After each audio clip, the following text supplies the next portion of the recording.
That Thanksgiving, my husband and I were speeding down the highway, eager to get to my grandfather's house for dinner, when a bomb cyclone hit, with wind howling like a hurricane, ready to tear the road apart. But the most terrifying thing that night wasn't the storm.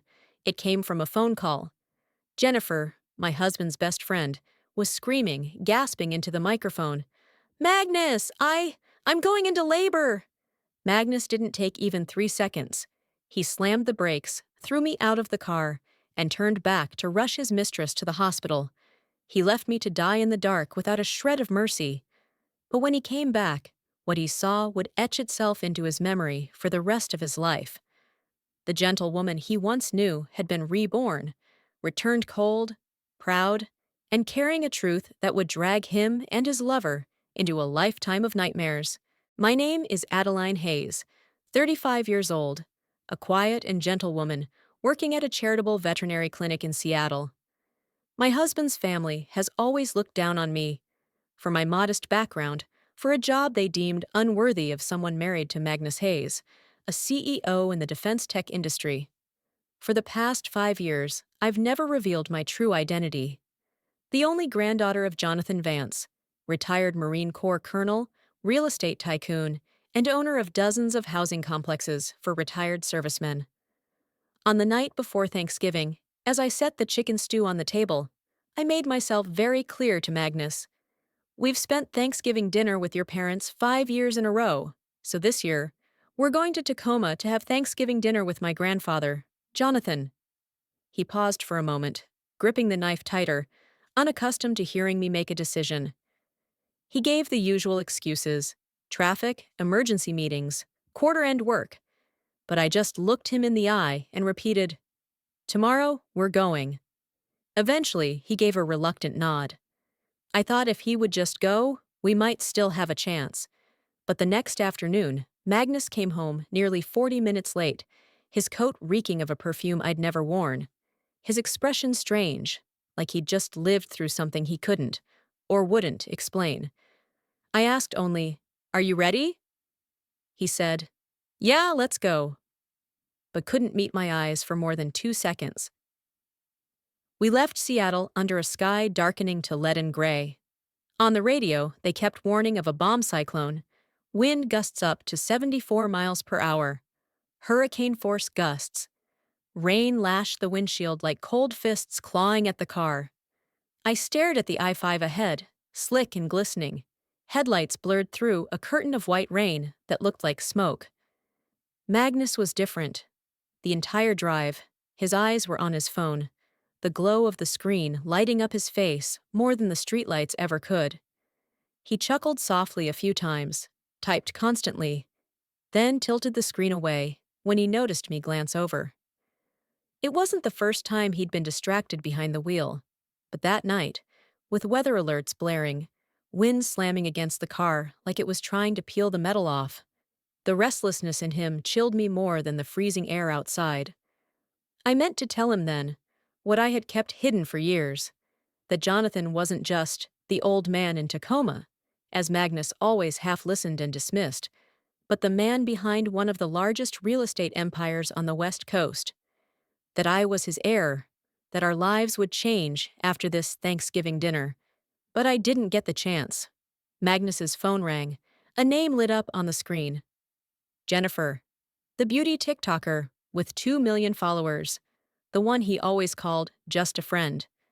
He picked up immediately, and in the 10 seconds that followed, between the pounding rain and the howling wind, my marriage took a turn I never could have imagined. On the other end of the line was chaos, ragged breathing, wind battering the microphone, and then Jennifer's voice burst through like a cry for help. "Magnus, my stomach hurts. I think I'm going into labor."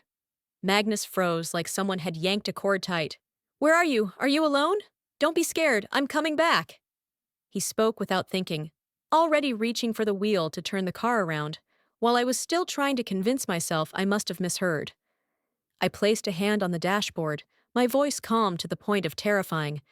"Magnus, she can call the baby's father, or call 911. We are going to see my grandfather." He whipped around to look at me, not with the eyes of a husband, but of a man cornered. And then, under the downpour, hammering the roof like 100 fists, he said the words that made my whole body go numb. Adeline, the baby is mine. My world fell silent. The sounds outside dissolved into a white fog. I could no longer hear the wind, nor the honking horns, only the sound of my own heartbeat struggling to move within a chest that was tightening by the second. Magnus yanked the steering wheel mid-highway on I-5. Despite the roads slick with rain and slush, the Mercedes skidded sideways, tires screaming in the cold water. Horns blared from behind, headlights slicing into the cabin like gleaming blades. A strong gust hit, 74 miles per hour, hurricane force, slamming into the side of the car and tilting it. Instinctively, I grabbed the handrail, but a sudden jolt flung the bracelet Jonathan had given me off my wrist. It fell to the floor with a faint metallic clink, but to me, it sounded like something far more vital had just shattered. Magnus barely noticed. He kept mumbling Jennifer's name, knuckles white on the wheel, his breathing broken and erratic. And then, as if I were just an obstacle standing between him and her, he slammed on the brakes. The car screeched to the icy shoulder. The hazard lights blinked into the white rain. The passenger door flung open, and a blast of freezing wind struck me in the face, so sharp it stung my eyes. Magnus shouted, his voice cracking in the storm, "Get out! Walk to Tacoma!" I looked at him, the man I once trusted, once held hands with down the wedding aisle, now throwing me out into one of the cruelest Thanksgiving storms Washington had ever seen. And in that moment, I knew the marriage was over. Not with tears, but with the sound of wind howling through the open door before me. Before I could grab anything, Magnus reached across me, yanked my small suitcase from the back seat, and hurled it onto the road as if it were trash. That one motion made my whole body tremble. Not from cold, but from a bare cruelty I never thought him capable of. Then he grabbed my arm and yanked me out of the car, still flashing its hazard lights. My shoes slipped on the slushy I-5 pavement. My knee slammed into the freezing asphalt.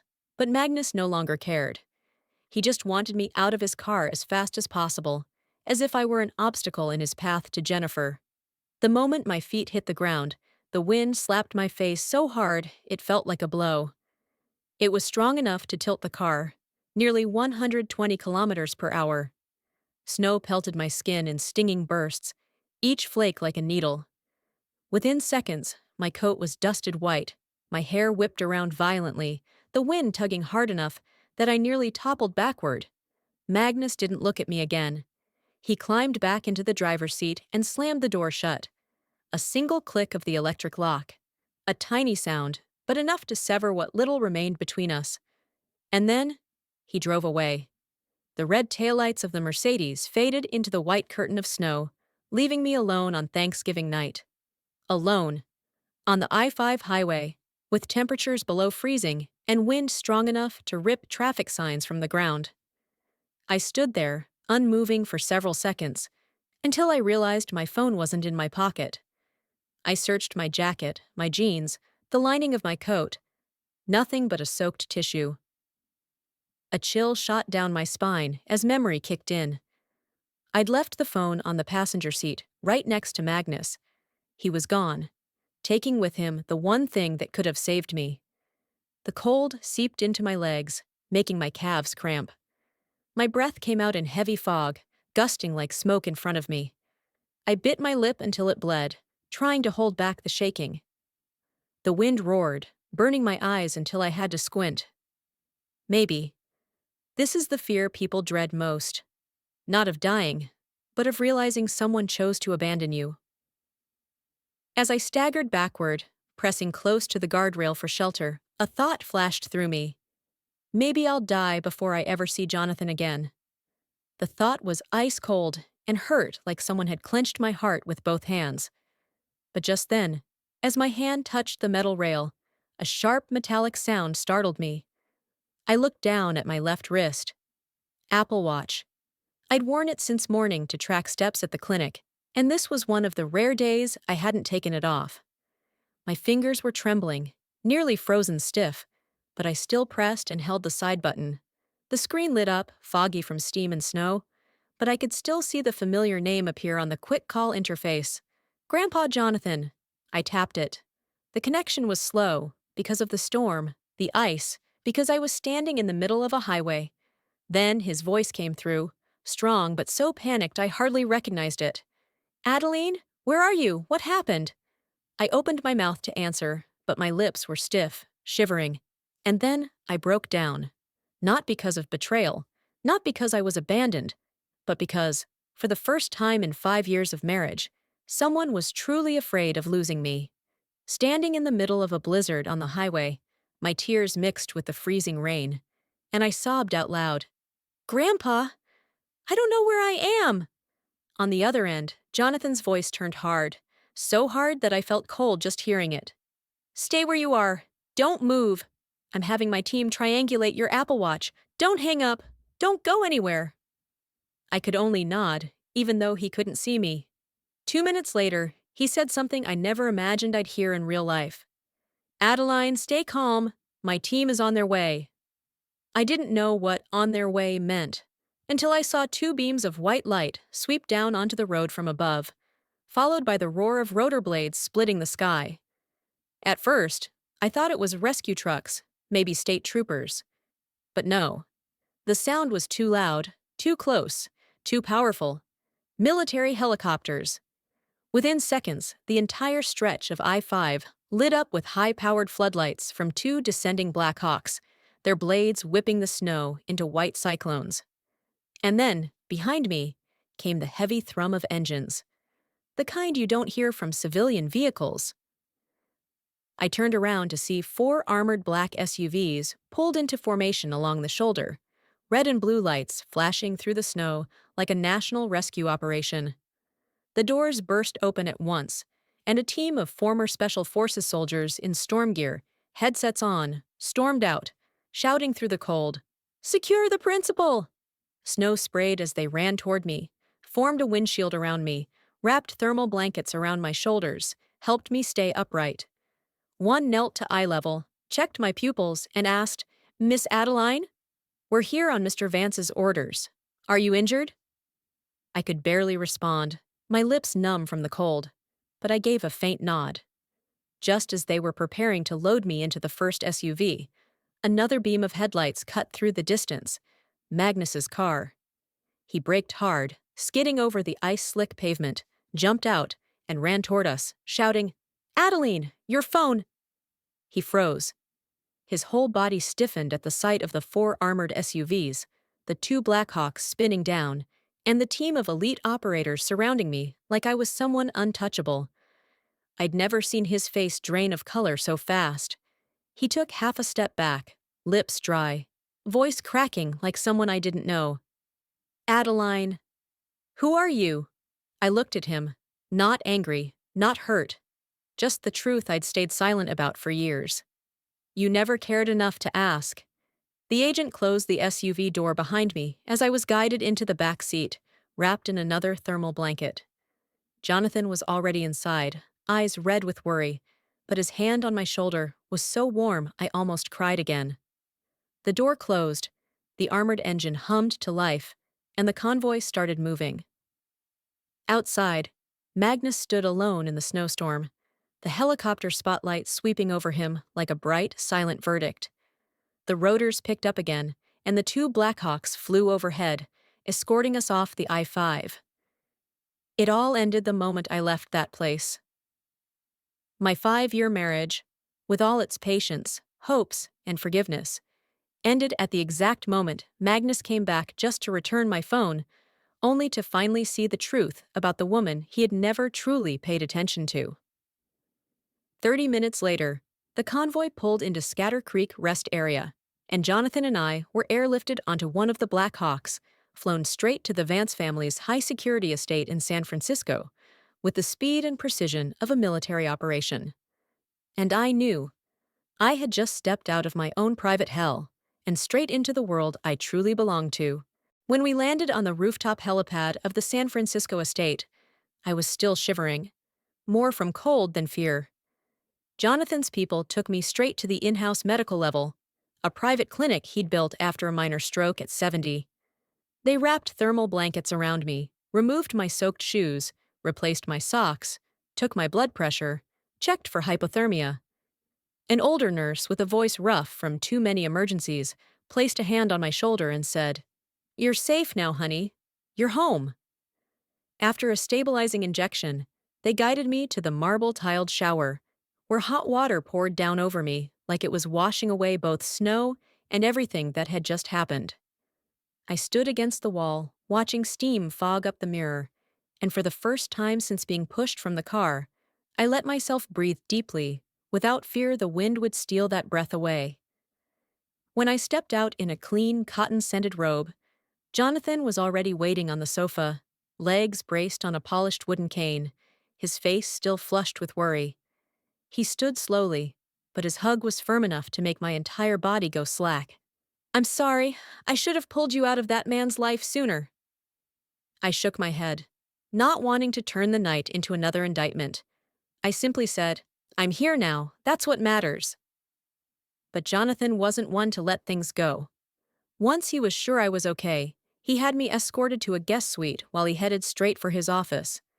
The room full of books, maps, and framed photos with military figures and national leaders. As I passed the ajar door, I heard his voice, not slow and warm, but sharp and commanding, like a battlefield officer. He was on the phone with someone in Washington, dropping words like defense contract, cybersecurity module, compliance review. I'm no lawyer, but I grew up in his house long enough to know when Jonathan Vance activates old contacts at the Pentagon, this isn't personal anymore. It's a campaign. Hayes Industries, Magnus's company, held 3 defense contracts. I'd heard him brag about it at dinner. They supplied software and data platforms to new military projects. And with the right call, to the right person, Jonathan could have those contracts scrutinized more than any deal this year.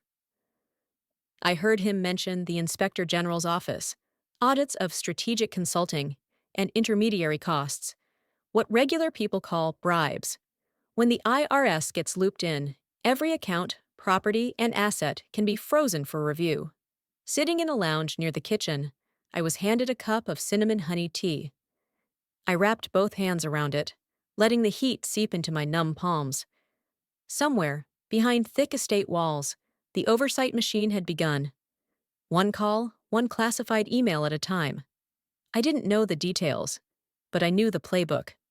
Once there's a whiff of shady spending in defense contracts, they dig through every financial report, every invoice, every client dinner.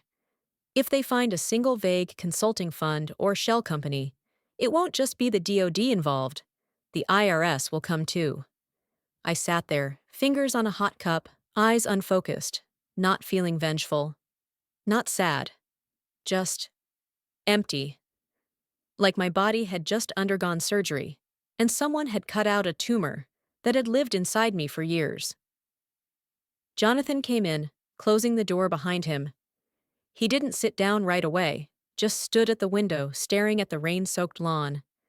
Then he turned to me, voice old but razor-sharp. "I've initiated the audit on Hayes Industries, but there's one more thing I need to get to the bottom of." He placed a slim file on the coffee table. Screenshots, paparazzi photos, clipped articles his team had gathered in mere hours. "I don't just want to know he cheated," he said. "I want to know how long it's been going on, and what else you haven't seen." I looked at the photo of Jennifer smiling with her pregnant belly under studio lights, and it struck me. Not because she was special, but because I had once believed I wasn't worth choosing. Jonathan took out his phone, his hand now perfectly steady. "Head OB at St. Lucia's, Seattle," he said, like recalling a file from memory. "Old friend. And coincidentally, the doctor she's been seeing." He dialed, lifted the phone to his ear, and with the voice he once used to command fleets, he said, "Maria, it's Jonathan. I need to review a patient file. Her name is Jennifer." The moment he finished speaking, a faint sigh came through the other end of the line. The kind of sigh only doctors make. Those used to keeping secrets, but also used to the way Jonathan Vance asks for things. Maria asked him to wait a few minutes while she pulled up internal data. Then the wall-mounted TV flickered on, The screen divided into 4 security feeds from St. Lucia Hospital.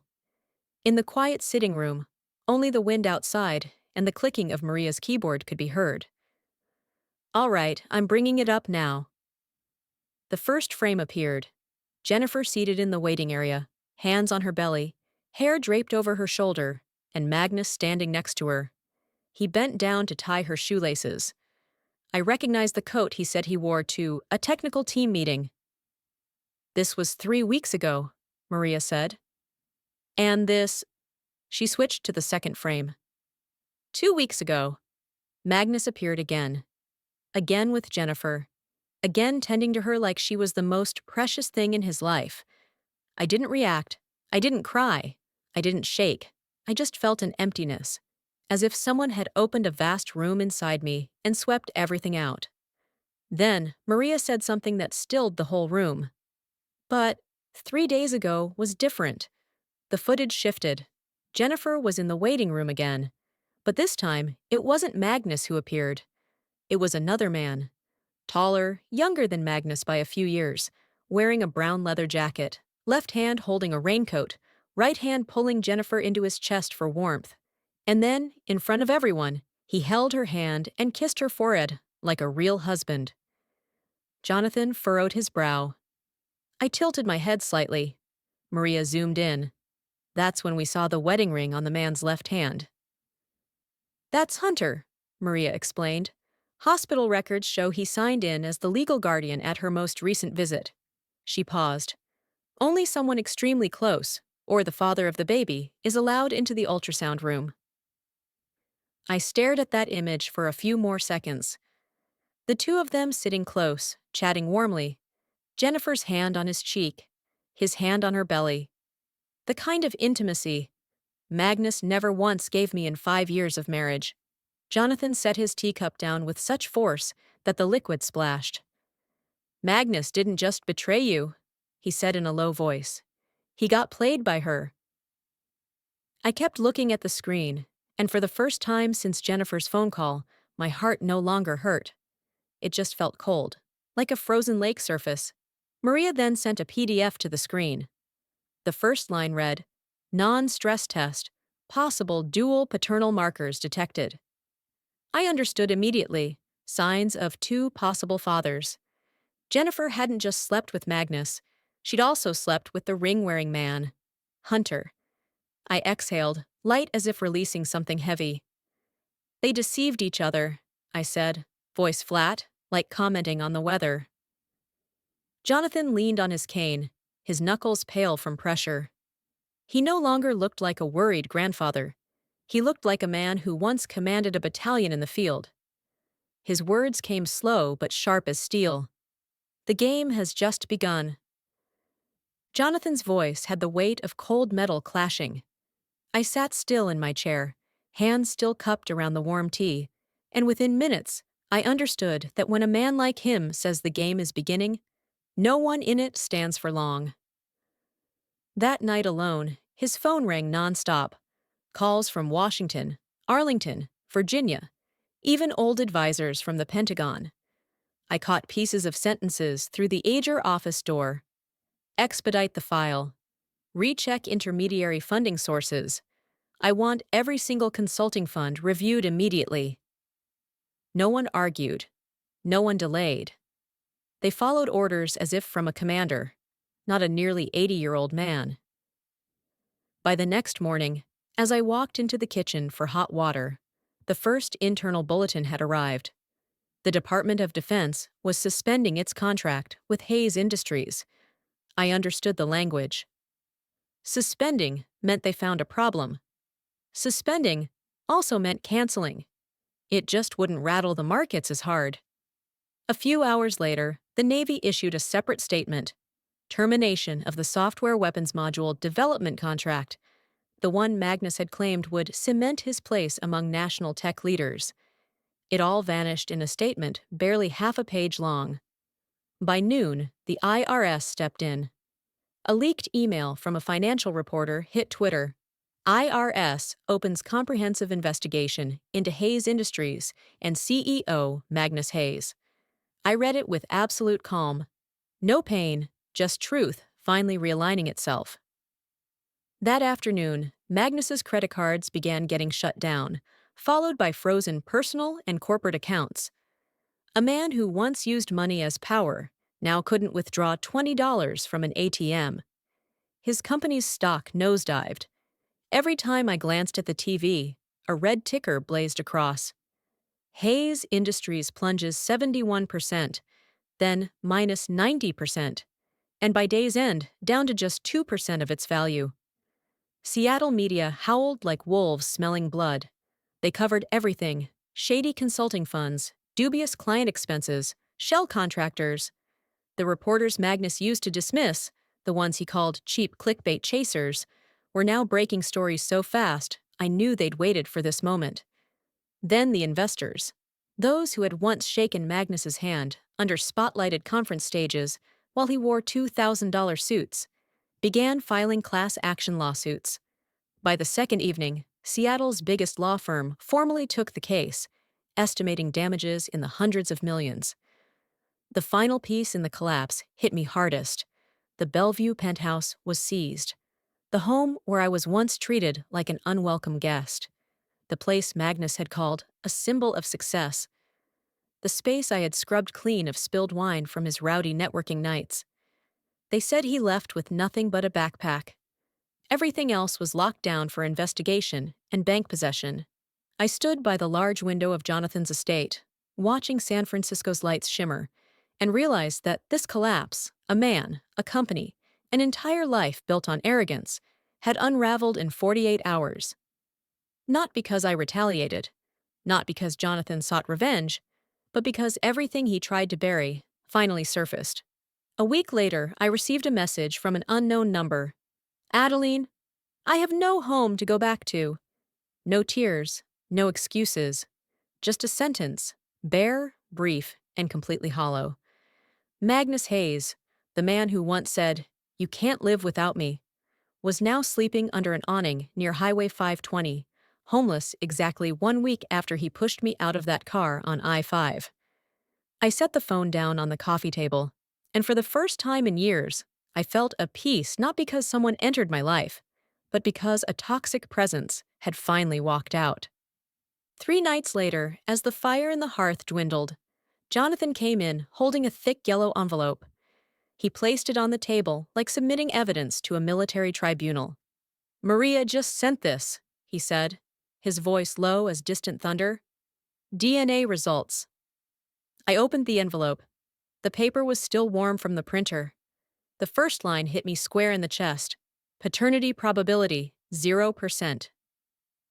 Magnus wasn't the father. Not 1%. Not even a chance. I didn't feel my heart clench or ache the way movies portray. That pain had died on I-5, beneath the blizzard and rain, when Magnus left me. Now all that remained was a truth cold and sterile, like a piece of metal in my hand. I folded the paper slowly, took a deep breath. What will be, will be. Jonathan stared at me for a long moment before asking, "Do you want to press charges?" "I have enough evidence to take him to court for abuse, abandonment, and endangering your life." I shook my head, no bitterness in my voice. "No need, Grandpa. They're destroying each other." Jonathan nodded, his old eyes sharp with decades of military command. He left the room, and I remained alone with the flickering embers and a final truth now laid bare. I thought things with Jennifer had ended there, but life sometimes is more brutal than any verdict. Nearly a week later, as I was brewing tea, Jonathan called me into the living room. He played a video going viral online. "Maria sent this," he said. "You need to see it." In the video, Oregon snow was falling thick. At the entrance of a suburban house, Jennifer stood on the front steps, holding a bundled baby, pressing the doorbell repeatedly. Her voice cracked as she tried to speak through the door. "Hunter, please come out. I just want our son to know who his father is." The door opened. Not Hunter, but Layla, his legal wife. Her hair was wet, eyes red with exhaustion, hoodie soaked in rain. Layla didn't scream, didn't curse, didn't even ask a question. In her hand was a bucket of dirty water, probably from a garage mop. She stepped down one stair, looked at Jennifer for a few seconds, not with hatred, but with the gaze of someone too broken to hold on to any more emotion. And then she dumped the entire bucket of dirty water onto Jennifer, making her stumble back, nearly dropping the child. Jennifer's scream merged with the rainfall. A neighbor, witnessing the whole thing, recorded it silently, never intervening. After the splash, Layla spoke one sentence, clear, slow, and laced with pure devastation. "Don't ever come to my doorstep again." The door slammed shut. Jennifer stood there, drenched, staggering, her face streaked with dirty water and tears, the baby wailing in her arms. The video exploded on TikTok, 1.2 million views in under 2 hours. Comments flooded in like a storm. Any sympathy drowned beneath a wave of rage from followers who once watched Jennifer's nightly skincare livestreams. That night, her 2 million follower account vanished. No one knows if she deleted it or it was reported into oblivion. Jonathan looked at me, waiting for a reaction. I simply pressed pause, set the phone on the table, and said quietly, "There's nothing left to feel anymore, Grandpa." I stepped out onto the balcony for some air, but even the San Francisco wind that afternoon wasn't cold enough to make me shiver anymore. Every emotion I had for them had already burned out on that snowy night along I-5. Everything that happened afterward was simply the aftermath of a collapse they had brought upon themselves. In the days that followed, Seattle's press began to trickle in with small headlines, at first seeming unrelated, but gradually forming pieces of a final, inevitable puzzle. One article read, "Man showing signs of alcohol addiction found sleeping beneath an overpass near Highway 520. The photo was blurry, but the hunched figure in a tattered coat, greasy hair, and worn-out backpack was enough for me to recognize Magnus. A man who once slept on goose-down bedding in a Bellevue penthouse now lay on a damp cardboard mat next to windswept trash. The next day, more news came. Man arrested at Safeway for stealing bread and hot food. The image showed him handcuffed, head bowed, face flushed from alcohol, and I paused, not out of pity, but at the realization that a man who once wielded money as a weapon now traded his pride for a loaf of bread. Jennifer, meanwhile, suffered a different kind of fall. After the viral incident with Layla dumping dirty water on her, she returned with her newborn to her mother's home in Oregon, hoping for shelter. But there, Jennifer met only curses, shouts, even blows, from a mother and stepfather who had long seen her as a burden, a disgrace to the family. I wasn't surprised. People who build their lives on illusions often have nowhere to go once the curtain falls. Days later, a final report from Oregon made Jonathan exhale deeply. Hunter had officially filed for a restraining order against Jennifer and the child. He wanted to protect his family from the scandal, to erase every trace, to sever all ties. Jennifer lost both the father of her child and her last refuge, at once, with no bottom to the fall. Then, on a cold evening in Portland, a volunteer distributing meals to the homeless described a scene beneath Morrison Bridge, where the Columbia River wind was so biting it made even the strong curl up tight. Two figures were caught fighting over a charity meal box, shouting, shoving, slipping, even wrestling each other to the damp concrete. The video went up on TikTok, yellow bridge lights reflecting off puddles beneath them. One was Magnus, disheveled, unshaven. The other was Jennifer, hair a mess, clothes soaked in grime. The baby was nowhere in sight, likely left with her mother. Two people who once shared a bed. Once said, "I love you." Once betrayed me. Now reduced to scrapping over a meal no one would cling to. The video spread like wildfire. Tens of thousands of comments, most shocked, many mocking. Jonathan handed me his phone to show me, but I looked for just a moment before turning it off. My eyes no longer wished to hold any image of them. I set the phone down, walked toward the window overlooking the bay, and in that moment I realized a simple truth. There was not a single feeling left in me for them. No sorrow, no rage, no regret. Only this: they had walked themselves into their own ending. I turned away from the window, believing the final pages of that old chapter had closed. But life has its own cruel way of showing you that a downfall isn't over when someone hits bottom. It ends when they still try to cling to something that no longer exists.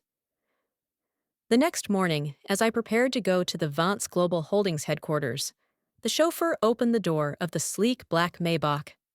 I stepped onto the steps of Montgomery Square, amid the wind and rush of San Francisco, and just then, a figure burst from the sidewalk, like someone fleeing cold, hunger, and perhaps even himself.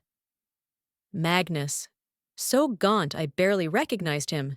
His coat torn at the shoulders, his once slicked hair now matted, eyes bloodshot from sleepless nights, an alcohol-heavy breath steaming in the morning air. He stumbled and dropped to his knees right in front of me. No one moved. Not the guards, not the assistants, not even me. Magnus looked up, and in the very next second, slammed his head against the granite pavement. A crack rang out, sharp and dry, leaving a smear of blood on the stone. People gasped and backed away, some screaming. But Magnus didn't stop. He slammed his head again. Blood dripped down his nose, his lips splashing to the ground like heavy raindrops. "Adeline, I'm sorry. I'm sorry." His voice cracked like shattered glass. His whole body trembled, hands clinging to the fabric of my pants like a drowning man grabbing at rotten wood. "Give me one more chance, just one. I have no one left." I stood still, didn't flinch, didn't touch him. I just looked at him like a stranger, someone I used to know, once loved, but who no longer intersected with my life in any way. I waited until he raised his face, eyes swollen with desperation, wet with tears, and I said, slowly, clearly, every word as soft as it was merciless, "You don't deserve to be remembered by me." No yelling, no anger, no cruelty. Just a quiet ending, like shutting a door long rotten at the hinges. I turned and stepped back into the Maybach. The door closed, sealing me off from the raw wailing outside. But a new sound rose. The voices of onlookers live streaming, comments flooding the feed. "Is that Magnus Hayes? Oh my God, he's kneeling in the street. He's bleeding, he's hitting his head. Who is she? She's stunning, so calm." Within minutes, the video was trending.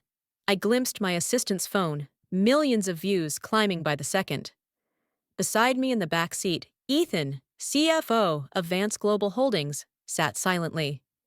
He looked at me with no pity, no curiosity, only a quiet respect that a good man gives to a woman who has endured far too much.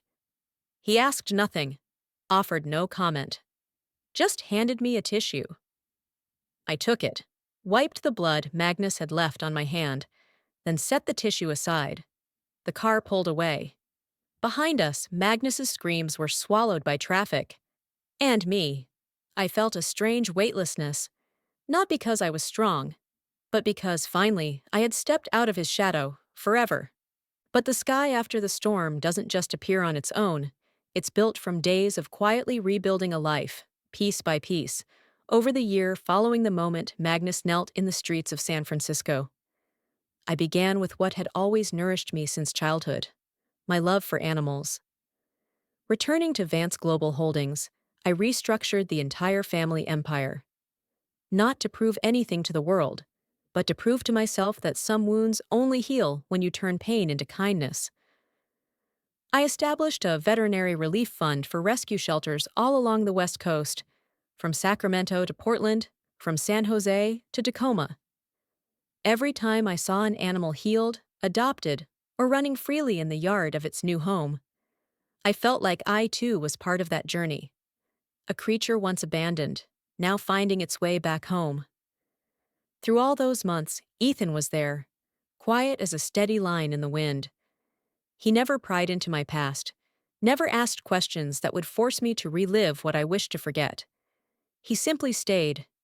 In boardroom meetings, on field trips to the rescue fund sites, in late evenings when I sat buried in paperwork and he brewed me tea. Some things don't need to be said. His steady presence reminded me, not everyone is here to hurt you. The media began calling me by a nickname that made me laugh the first time I heard it.